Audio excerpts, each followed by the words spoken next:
ഇന്ന് ഞാൻ നിങ്ങളെ ഒരു നല്ലൊരു ബൈബിൾ വായിക്കാനുള്ള ഒരു നല്ലൊരു ആപ്പ് പരിചയപ്പെടുത്താം. അതിൻ്റെ പേര് ബൈബിൾ ഓൺ എന്നാണ്. അപ്പം ബൈബിൾ ഓണിൽ ചെന്ന് കഴിഞ്ഞാൽ നമുക്ക് ഏത് ഭാഷ വേണേലും ബൈബിൾ വായിക്കാം. പിന്നെ നമുക്ക് സോഷ്യൽ മീഡിയ വഴി അത് ഷെയർ ചെയ്യാൻ എളുപ്പമാണ്. നല്ല രസമുള്ള ഇമേജുകളായിട്ട് ഷെയർ ചെയ്യാൻ പറ്റും. അങ്ങനെ ഒത്തിരി ഫീച്ചേഴ്സ് ഉണ്ട്. അപ്പോൾ അതെല്ലാം എങ്ങനെയാണെന്ന് ഞാൻ പറയാം. പിന്നെ വലിയൊരു പ്രത്യേകത എന്ന് പറഞ്ഞാൽ ഈ ആപ്പ് തുറക്കുമ്പോൾ നിങ്ങൾ ഒരു പരസ്യമോ അഡ്വർടൈസ്മെൻ്റ് ഒന്നും വരത്തില്ല. അപ്പം നമുക്ക് യാതൊരു ശല്യമില്ലാതെ നമുക്ക് വായിക്കാൻ പറ്റും. ഇതിനിടയ്ക്ക് ഒരു തടസ്സങ്ങളും കാണില്ല. അങ്ങനൊരു നല്ലൊരു ആപ്പാണ്. അപ്പം നിങ്ങൾ പോയിട്ട് ബൈബിൾ ഓണെന്ന് ഇതേ സ്പെല്ലിംഗ് അടിച്ചു കൊടുത്ത് ഡൗൺലോഡ് ചെയ്യുക. അങ്ങനെ ഡൗൺലോഡ് ചെയ്ത് വരുമ്പം നമ്മളിങ്ങനെ ഈ കുരിശിൻ്റെ ആകൃതിയുടെ അവിടെ നമ്മൾ ക്ലിക്ക് ചെയ്ത് കഴിയുമ്പോൾ നമുക്കിങ്ങനെ പഴയ നിയമം പുതിയ നിയമം കാണാൻ പറ്റും. നമുക്കത് മാറ്റി എടുക്കാം. പുതിയ നിയമം വേണമെങ്കിൽ അതുകൊണ്ട് ക്ലിക്ക് ചെയ്ത് കഴിഞ്ഞാൽ നമുക്ക് ഏത് ഭാഗമാണോ വായിക്കേണ്ടത് ആ അധ്യായം എടുത്തു കഴിഞ്ഞാൽ നമുക്ക് വായിക്കാം. അതുപോലെ തന്നെ പ്ലേ ബട്ടണിൽ അതിൻ്റെ സൈഡിലുണ്ട്. അത് ക്ലിക്ക് ചെയ്യുവാണെങ്കിൽ നമുക്കിത് കേൾക്കാനും പറ്റും. അപ്പോൾ നമ്മൾ വണ്ടിയിലൊക്കെ പോവുകയാണെങ്കിൽ ഇത് കേൾക്കണമെന്നുണ്ടെങ്കിൽ പ്ലേ ബട്ടണിൽ ക്ലിക്ക് ചെയ്ത് കഴിഞ്ഞാൽ പറ്റും. അപ്പോൾ ആ മണ്ടയ്ക്ക് മലയാളം എന്ന് എഴുതിയിരിക്കുന്ന അവിടെ പോയിട്ട് വേണമെങ്കിൽ ലാംഗ്വേജ് മാറ്റാം. മലയാളം എന്നുള്ളത് ഇംഗ്ലീഷോ നിങ്ങൾക്ക് ഇഷ്ടമുള്ള ഹിന്ദിയിലോ വല്ലതും ആണെങ്കിൽ അങ്ങനെ തന്നെ ചെയ്യാം. അപ്പം നമ്മളിനി ഇത് ഷെയർ ചെയ്യുന്നത് എങ്ങനെയാണെന്ന് വെച്ച് കഴിഞ്ഞാൽ ഈ ആപ്പിൽ ഈ ഒരു അധ്യായത്തിൽ ചെന്നിട്ട് നിങ്ങൾക്ക് ഏതാണ് ഇഷ്ടപ്പെട്ട ഒരു വചനം അതിൽ നമ്മൾ ക്ലിക്ക് ചെയ്യുമ്പോൾ അത് ഹൈലൈറ്റ് ആയും ഒരേ സമയത്ത് എനിക്കൊന്ന് 3 ലൈൻ നമുക്ക് ഇങ്ങനെ ഷെയർ ചെയ്യാൻ പറ്റും. അതിൽ കൂടുതലാകുമ്പോൾ വലിയ വലിപ്പമാവുമല്ലോ. അപ്പം നമുക്കിപ്പോൾ 3 വചനങ്ങൾ ഒന്നിച്ചെടുക്കുക. എന്നിട്ട് ഒരെണ്ണം മതിയെങ്കിൽ 1 എടുക്കുക. 3 വേണ്ടവർക്ക് 3 എടുത്തിട്ട് ഇങ്ങനെ ഷെയറിൽ ക്ലിക്ക് ചെയ്യുക. അപ്പോൾ ഷെയറിൽ ക്ലിക്ക് ചെയ്യുമ്പോൾ നമുക്ക് ഈ പുറകിലത്തെ ഇമേജ് ഉണ്ടല്ലോ അതും ഇങ്ങനെ മാറ്റാൻ പറ്റും. നിങ്ങൾക്ക് ഇഷ്ടമുള്ള ഇമേജ് ഏതാണെന്ന് വെച്ച് കഴിഞ്ഞാൽ അതെടുത്ത ശേഷം ഇവിടെ ഒരു ഷെയറിൻ്റെ ബട്ടണുണ്ട്. അത് ക്ലിക്ക് ചെയ്യുമ്പം നമുക്ക് ടെക്സ്റ്റ് ആയിട്ട് അയക്കണമെങ്കിൽ, അതായത് ജസ്റ്റ് മെസ്സേജ് പോലെ അയക്കണമെങ്കിൽ ഷെയർ ആസ് ടെക്സ്റ്റ് എടുക്കുക. അല്ലെങ്കിൽ ഷെയർ ആസ് ഇമേജ് എന്ന് പറഞ്ഞിട്ട് ഇമേജായിട്ട് നമുക്ക് വാട്സാപ്പിലോ ഇമെയിൽ വഴിയോ എങ്ങനെയായാലും നിങ്ങൾക്കിത് ഷെയർ ചെയ്യാൻ പറ്റും. പിന്നെ ഈ സൈഡിൽ കൊടുത്തിരിക്കുന്നത് ഒത്തിരി ചേഞ്ചസ് നമുക്ക് വരുത്താൻ വേണ്ടി, അതായത് ലാംഗ്വേജ് ഇവിടുന്ന് വേണേൽ മാറ്റാം. പിന്നെ നമുക്ക് ഷെയർ ചെയ്യാം, ഡൗൺലോഡ് ചെയ്യാം.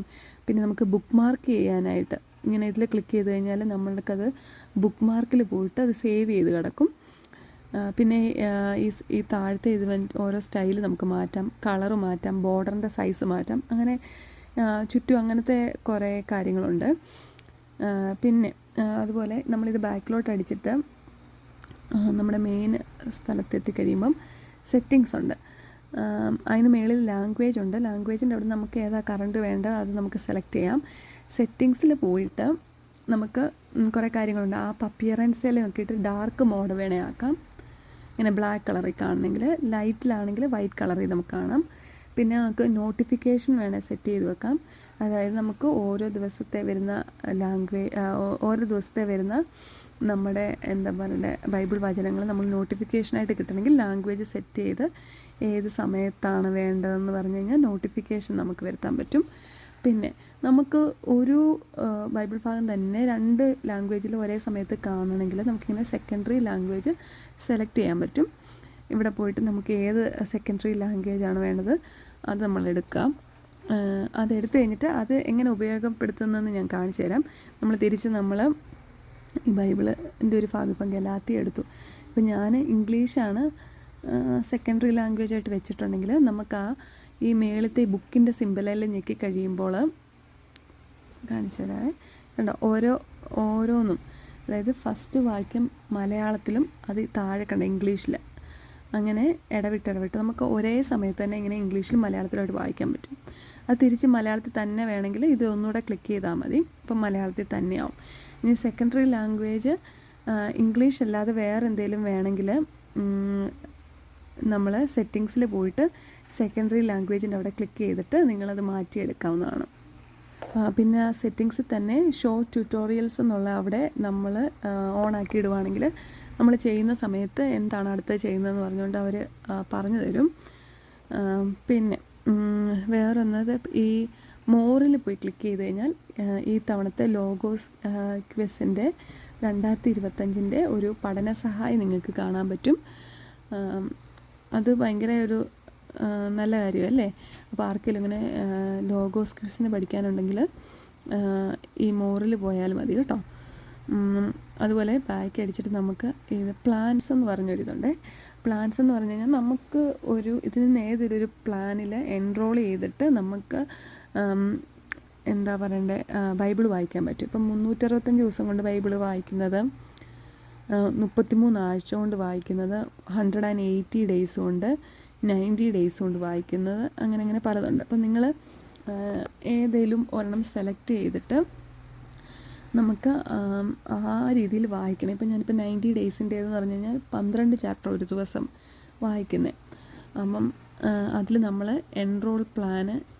എൻറോൾ എലോൺ എന്ന് പറയുമ്പോൾ നമ്മൾ തന്നെത്താനെ ഇന്ന് എൻറോൾ ടുഡേ എന്ന് വെച്ച് കൊടുക്കുകയാണെങ്കിൽ നമുക്ക് കാണാൻ പറ്റും ഇന്ന് വായിക്കേണ്ട ഏതാണ്. എന്നിട്ട് നമുക്ക് കംപ്ലീറ്റ് ആകുന്നതനുസരിച്ച് ഇങ്ങനെ മാർക്ക് ചെയ്ത് പോകാൻ പറ്റും. കണ്ടോ ഇങ്ങനെ. എന്നിട്ട് പിന്നെ നമ്മൾക്ക് ഒരു പ്ലാൻ ഓക്കെ. എന്നിട്ട് ഞാനിപ്പോൾ സ്റ്റാർട്ട് റീഡിങ് വെച്ചിരിക്കുകയാണ്. പ്ലാൻ സെറ്റിങ്സിൽ ചെന്ന് കഴിഞ്ഞാൽ നമുക്ക് ഈ പ്ലാൻ വേണ്ടെങ്കിൽ എക്സിറ്റ് ചെയ്യാം. അപ്പം അത് അൺഎൻറോൾ ആയിക്കോളും. അപ്പോൾ ഈ പ്ലാനിൽ തന്നെ ഒത്തിരി നല്ലതുണ്ട് കേട്ടോ. അത് ഈ വിസ്ഡം വോക്ക് ഫോർ യൂത്ത് എന്ന് പറഞ്ഞു കഴിഞ്ഞാൽ പഴയ നിയമത്തിലെ 4 ബുക്കുകൾ മാത്രമേ ഉള്ളൂ.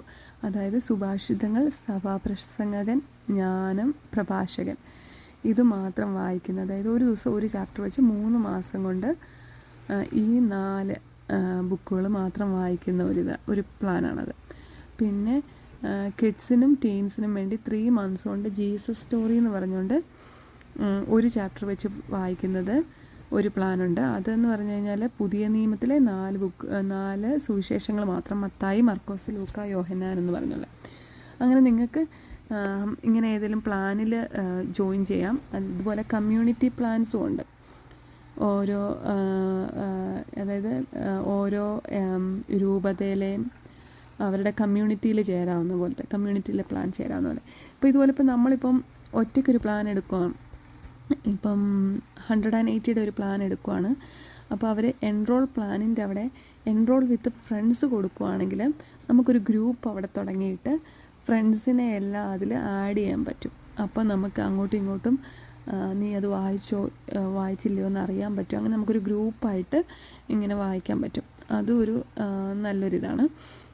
പിന്നെ അതുപോലെ ബുക്ക് മാർക്കിൽ ചെന്ന് കഴിഞ്ഞാൽ നമ്മൾ ഏതെങ്കിലും ഒരെണ്ണം ബുക്ക് മാർക്ക് ചെയ്തിട്ടുണ്ടെങ്കിൽ ഏതെങ്കിലും ഒരു വചനം അത് ഈ ബുക്ക് മാർക്കിൽ ക്ലിക്ക് ചെയ്ത് കഴിഞ്ഞാൽ അവിടെ കാണും.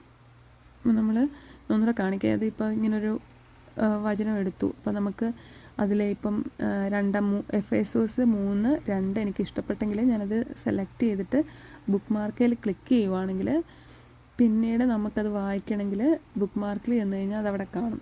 ഇതിനി വേണ്ട എന്നുണ്ടെങ്കിൽ നമുക്കിവിടുന്ന് റിമൂവ് ചെയ്യാനും പറ്റും. പിന്നെ ഈ ബുക്ക് മാർക്കിൽ തന്നെ ക്ലിക്ക് ചെയ്യുമ്പോൾ തീംസ് എന്ന് പറഞ്ഞ ഒരെണ്ണമുണ്ട്. അതെന്ന് പറഞ്ഞു കഴിഞ്ഞാൽ നമ്മൾക്ക് ഓരോ സന്ദർഭത്തിനനുസരിച്ചുള്ള വചനം നമുക്ക് അവിടെ നിന്ന് എടുക്കാൻ പറ്റും.